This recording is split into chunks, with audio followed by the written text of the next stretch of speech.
తన వ్యూహం సినిమా ప్రమోషన్లో భాగంగా AP CM Chandrababu, deputy CM Pawan Kalyan, మంత్రి లోకేష్లపై రామ్ గోపాల్ వర్మ చేసిన ఓ పోస్ట్ ఇప్పుడు వివాదంగా మారింది.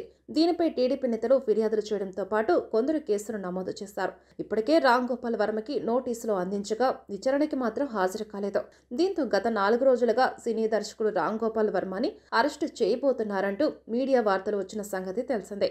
పోలీసులు రామ్ గోపాల్ వర్మ కోసం 3 రాష్ట్రాల్లో గాలింపు చర్యలు చేపట్టారని కూడా వార్తలు వచ్చాయి. వర్మ ఫోన్ స్విచ్ ఆఫ్ చేసి పరారీలో ఉన్నాడని కూడా మీడియాలో పుకార్లు పుట్టించారు. అయితే తాను ఎక్కడికి పోలేదని, అసలు పోలీసులు తనని అరెస్టు చేస్తారని తనకు చెప్పలేదని ఏకంగా మీడియా ముందుకు వచ్చి తెలిపారు. ఇప్పటికే మంగళవారం దీనిపై ఒక వీడియో విడుదల చేశారు.